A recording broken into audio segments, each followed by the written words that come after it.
আচ্ছা, এখন ফ্যাক্ট হলো এআই এর যুগে ডিজিটাল মার্কেটিং এর কোন কোন ক্যাটাগরিগুলো মানে ঠিক আছে। আচ্ছা, এখন এআই সার্চ, এটা হচ্ছে গুগলের এআই সার্চ। কি সার্চ? গুগলের এআই সার্চ। এখানে গিয়ে এখন মানুষ সার্চ করবে। সো আমার এসইওটা পাল্টায় ওই দিকে নিয়ে যেতে হবে। ওই এইখানে গুগল এসজি এখানে কিভাবে র্যাঙ্ক করা যায় সেই চিন্তা করতে হবে। তারপরে কি বিংও নিয়ে আসছে, বিং এআই নিয়ে আসছে। কি নিয়ে আসছে? Being AI. এখন নর্মাল বিং এ কিন্তু আর কেউ সার্চ দেবে না, কম। এখন বিং এআই এ মানুষ সার্চ দেবে, ইমেজ ক্রিয়েট করবে। ঠিক আছে, এই দেখো কত সুন্দর ইমেজ। আচ্ছা, এগুলোতে কিভাবে র্যাঙ্ক করা যায়, এগুলোতে কিভাবে ঢোকা যায়।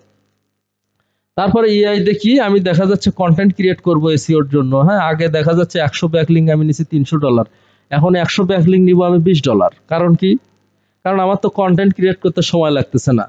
এআই দিয়ে আমি ব্যাকলিংকের সোর্স বের করব। এই 200 রিলেভেন্ট সোর্স বাই করে দাও যেগুলো ব্যাকলিং অ্যাপ্রুভ করা, হ্যাঁ এআই 2 মিনিটে বের করে দেবে। তাহলে বাজেটিং কমাতে হবে, বাজেটিং কি কমাতে হবে। হ্যাঁ, তাহলে এআই এর বিভিন্ন সার্চ ফিচার আছে, সেগুলোতে আমাদের র্যাঙ্ক করার ট্রাই করতে হবে।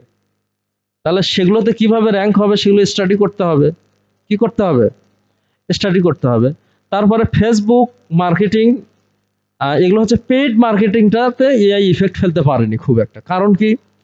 কারণ আমি পেইড মার্কেটিং এর দিনে $500 স্পেন্ড করব, টাকা আছে, টাকা দিয়ে কিন্তু পেইড মার্কেটিং এ র্যাঙ্ক হয়। এআই এর বাপের ক্ষমতা আছে র্যাঙ্ক করা দেবে? এখন টাকা দিয়ে আমি র্যাঙ্ক করব, আমি কি এআই এর যে কন্টেন্ট সেগুলোতে আমি পিপিসি করব?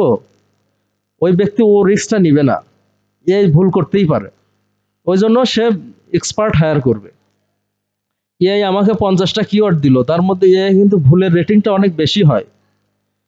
একজন এক্সপার্ট এবং এআই এর ভুলের রেটিংটা অনেক বেশি। এখন 50টা কিওয়ার্ডের মধ্যে 15টাই ভুলভাল কিওয়ার্ড দিল, আমার $500 গোল্লায় চলে গেল, কোনো সেলস হলো না।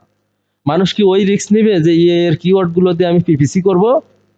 এই জন্য পিপিসির ডিমান্ডটা আরো বাড়ছে। এআই এর জামানায় এটা ডিজিটাল মার্কেটিং এর একটা মেথড। পিপিসি কি? Google ad, Facebook ad, Twitter ad, YouTube ad, LinkedIn ad, এগুলো খুব ইজি। জাস্ট 2 দিন 3 দিন করে দেখায় দিলেই তোমরা পারবা। কিন্তু এগুলো মানুষ এআই দিয়ে করে না, কারণ এগুলো টাকা দিয়ে করতে হয়। এই র্যাঙ্কিং গুলো কি দিয়ে করতে হয়? একদিনে $500-1000 পর্যন্ত স্পেন্ড করে। যেহেতু এআই ভুল করে অনেক সময়, জেনরিক আইডিয়া দেয়, তো ওই একটা ভুল করলে আমার ওই $500 শেষ। ঠিক আছে, ক্লিয়ার? তাহলে ডিজিটাল মার্কেটিং এর জন্য পিপিসিটা ডিমান্ডেবল হয়ে গেছে। কি হয়ে গেছে? ডিমান্ডেবল। তারপরে লিঙ্কডইন এবং টুইটার গ্রোথ হ্যাকিং, এটা ডিমান্ডেবল হয়েছে। হ্যাঁ, অথবা দেখা যাচ্ছে অ্যাডসেন্স। অ্যাডসেন্সটা কি? গুগল আগেও যে টাকা দিছে এখনো সেই টাকাই দেয়। এখন আমি আগে দেখা যাচ্ছে সারাদিন ঘাটে কন্টেন্ট ক্রিয়েট করছি 3টা, এখন আমি কন্টেন্ট ক্রিয়েট করতেছি 100। তাহলে ওই 100 কন্টেন্ট যদি আমি এআই দেই, এআই কন্টেন্ট কিন্তু সবাই অ্যাকসেপ্ট করে। গুগলও অ্যাকসেপ্ট করে, ইউটিউবও অ্যাকসেপ্ট করে, টুইটারও অ্যাকসেপ্ট করে, সবাই অ্যাকসেপ্ট করে। ইনকামও সেম দিচ্ছে। তাহলে আমি যদি অ্যাডসেন্স করি আমার খারাপ কি? হ্যাঁ, হিরো আলম কিন্তু 20-30-40 লাখ টাকা, প্রথম আলো, যমুনা নিউজ, এরা কিন্তু কোটি কোটি টাকা ইনকাম করতেছে অ্যাডসেন্স করে। তাহলে ওরা যদি পারে আমি পারবো না?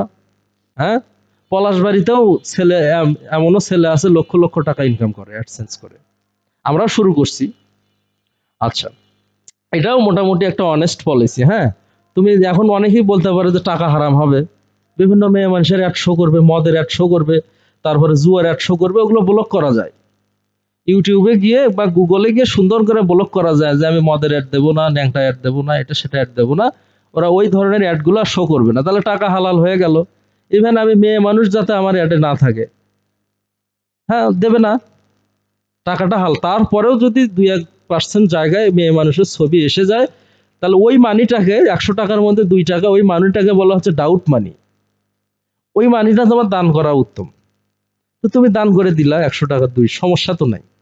এই, আচ্ছা, তারপরে হচ্ছে কি AI the content creation service, যেটা আমি প্রথমেই বলছিলাম তোমাদেরকে, যে 100 video generation service for $5 for $10, 100 relevant image creation service for $10। এগুলো আপওয়ার্কে অ্যাড করতে হবে। আর কোথায় অ্যাড করতে হবে? ওয়েবসাইটে অ্যাড করতে হবে, ফাইবারে গিগ করতে হবে এগুলো দিয়ে। ক্লিয়ার? আচ্ছা, তারপরে ইউটিউব শর্ট পলাশ করতেছে, মোটামুটি খুব অল্প দিনে খুব ভালো সফলতা পাইছে। হ্যাঁ, এটাও তোমরা করতে পারো এআই এর কন্টেন্ট দিয়ে। টিকটক মার্কেটিং, এমনও ব্যক্তি আছে টিকটক করে দেখবে গাড়ি টাড়ি কিনছে, একটা গাড়ির দামই 1.5 কোটি না সেদিন দেখলাম। অনেক ব্যক্তি এরকম ইনকাম করতেছে টিকটকে অ্যাডসেন্স করে, তোমরাও করবা। ঠিক আছে, এই তো ডিজিটাল মার্কেটিং এর এই ফিল্ডগুলো মোটামুটি ঠিক আছে। সোশ্যাল মিডিয়া মার্কেটিংও ঠিক আছে, কিন্তু এটা ডিমান্ডটা একটু কমে গেছে। ক্লায়েন্ট নিজেই ওই 10-15 মিনিট সময় পায়, এই কন্টেন্ট জেনারেট করে নিজেই কন্টেন্ট পোস্ট করে। বা দেখা যাচ্ছে ক্লায়েন্টের ড্রাইভার গাড়ি নিয়ে যাচ্ছে, 1 ঘন্টা সময়ের দরকার এক স্টেট থেকে আর এক স্টেটে, ওই 1 ঘন্টায় ক্লায়েন্ট ফোন দিয়ে এই কন্টেন্ট নিয়ে সোশ্যাল মিডিয়ায় দিচ্ছে।